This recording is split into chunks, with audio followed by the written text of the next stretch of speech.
ये हूँ से कंधमाल जिलार रायकिया ब्लॉक अंतर्गत सुगड़ोडी ग्राम पंचायत एक राड़ाबाली एक पादचला घाटी रास्ता। यही रास्ता रे अनेक असुविधार सम्मुखीन होगा पड़ुची। देखंतु यही राति रे गोटे हठात यही जन त्रिवेणी माँ जनकर हठात देह खराब हो गला। झाड़ा बांती हठात हेबारु वर्तमान राड़ाबाली ठारू बंदसाई पर्यंत आमको मेन रोड पर्यंत बोहिबाक पड़ुची। देखंतु एभली अवस्था को आम माने सरकार को अनेक थर अभियोग करिछु, तथापि सरकार आमर कौन सी कर्णपात करना। फल देखंतु यही भली भावरे आम माने राति हौ कि दिन हौ आम खटिया बोहिकी आम मेन रोड को बोहिकी नेबाक पड़ुची, जारी फल आम बहुत असुविधा होउछि। देखंतु यही भली अवस्था आम मानकर यही एक कंधमाल जिलार अध्युषित रायकिया ब्लॉक अंतर्गत सुगड़ोडी ग्राम पंचायत एक दृश्य। कंधमाल जिलार रायकिया ब्लॉक अंतर्गत सुगड़बाड़ी ग्राम पंचायत स्थित राड़ाबालीर पादचला घाटी रास्ता। यही रास्ता रे प्राय 4टी गाँव लोक मैंने यातायात करुछंती। राड़ाबाली, कांबारकिया, ब्रहाबाड़ी और लतेड़ ग्रामवासी माने ए रास्ता को नहीं बहु बार सरकार को अवगत करथिले मध्य सरकार तार किछि कर्णपात करिना।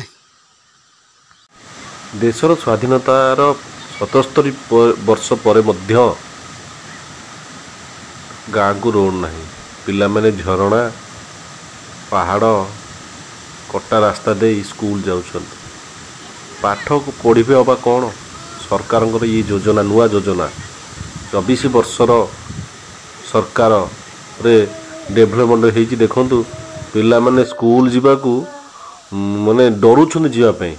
वर्षा हो गले रोड रे बोही जाई झरणा। ये होची आम ओडिशा राज्यर छाती थरा दृश्य। कहा को बा कहिबा। कोटी कोटी टंका सरकार डिक्लेयर करछंती ए आदिवासी मानक डेवलपमेंट पाई, किंतु 1 टंका भी आक पाखे पहुँची पारु नाही। आंकर रोड टे नाही, मौलिक सुविधारू बहुत दूर रे।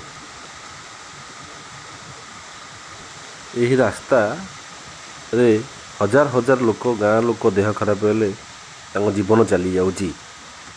यही रास्ता रे देह खराब हेले बुहा हेबे खटिया रे।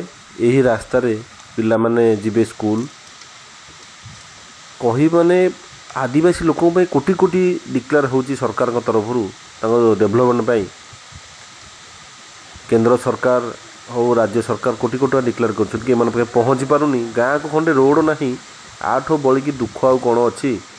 आपण मैंने देखुथिबे ये रोड रे रोगी केमती भारारे बुहा होछन। देह खराब हेले भारा भरोसा। आठो बड़ी की दुख क्या कहवा आम मैंने ओडिशा रे 77 वर्षर स्वाधीनता तो 77 वर्ष पर ओडिशा रे चित्र 24 वर्ष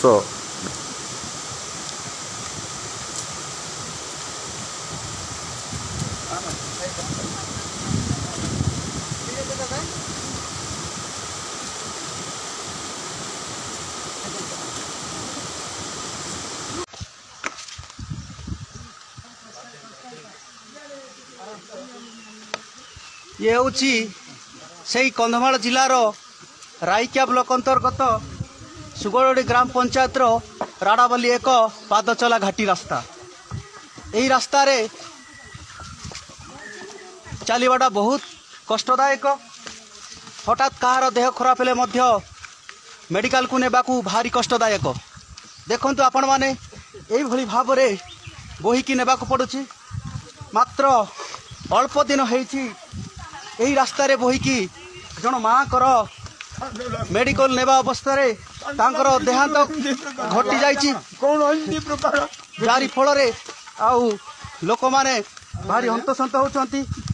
अल्प दिन पूर्वरु जन माँ कर देहांत घटी पुणी आज आउ जन माँ कर देह खराब हो जाइची।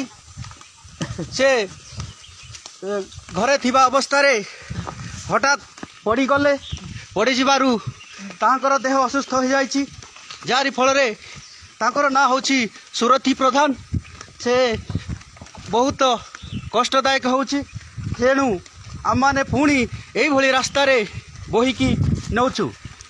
ଆମେମାନେ 2 କିଲୋମିଟର ଅଧିକ ହେବ ଏଇ ପାହାଡ଼ ଘାଟିରେ ଆମମାନେ ବୋହିକି ମେନ୍ ରାସ୍ତାକୁ ନେଉଛୁ। ଯଦି ଏଇଭଳି ରାସ୍ତାକୁ ଯଦି ସରକାର କର୍ଣ୍ଣପାତ କରୁନାହାନ୍ତି ତାହେଲେ ଆମେ କ'ଣ ଭାରତୀୟ ନାଗରିକ ନୁହଁ କି? ତେଣୁ ଆମମାନେ ଏ ରାସ୍ତାକୁ ନେଇ ଅନେକ ଥର ସରକାରଙ୍କୁ ଅଭିଯୋଗ କରିଛୁ। ବ୍ଲକ ପ୍ରଶାସନଠୁ ଆରମ୍ଭ କରି ଜିଲ୍ଲା ପ୍ରଶାସନ, ନେତା ମନ୍ତ୍ରୀ, ଏମିତିକି ମୁଖ୍ୟମନ୍ତ୍ରୀଙ୍କୁ ମଧ୍ୟ ଆମେ 2018 ମସିହା ଠାରୁ ଏହି ରାସ୍ତା ପାଇଁ ଅଭିଯୋଗ କରି ଆସିଛୁ। କିନ୍ତୁ ସରକାର ଆମର କୌଣସି କର୍ଣ୍ଣପାତ କରିନାହାନ୍ତି। ତେଣୁ ଆମମାନେ ବହୁତ ଦୁଃଖିତ। ତେଣୁ ଆମମାନେ ସରକାରଙ୍କୁ ନିବେଦନ କରୁଛୁ ଏଇଭଳି ରାସ୍ତାକୁ ନିଶ୍ଚୟ ତିଆରି କରିଦିଅନ୍ତୁ, ଯାହାରି ଫଳରେ ଆମମାନଙ୍କର ଦେହ ଖରାପ ହେଲେ ଆମମାନେ ମେଡ଼ିକାଲକୁ ନେବାକୁ ଭାରି କଷ୍ଟଦାୟକ ହେଉଥିବାରୁ ଆଜି ଏତେ ହଇରାଣ ଭୋଗୁଛୁ। ଦେଖନ୍ତୁ ଏଇ ମାଆଙ୍କର ଆଜି ହଠାତ୍ ଦେହ ଖରାପ ହେବାରୁ ଆମମାନେ ବୋହିକି ନେଉଛୁ। ଏଇଭଳି ରାସ୍ତାଟା ଯଦି ସରକାର ଦେଖିପାରିବେନି କି ଶୁଣିପାରିବେନି ତାହେଲେ ଆମର ଭାରତୀୟ ନାଗରିକ ହେବାର କ'ଣ ମୌଳିକ ସୁବିଧାରୁ ଆମେ କାହିଁକି ବଞ୍ଚିତ ହେବୁ? ତେଣୁ এই ରାଡ଼ାବାଲି ଗ୍ରାମର ଗ୍ରାମବାସୀମାନେ ବିଶେଷ କରି ବେଶୀ ଅସୁବିଧାର ସମ୍ମୁଖୀନ ହେଉଛନ୍ତି।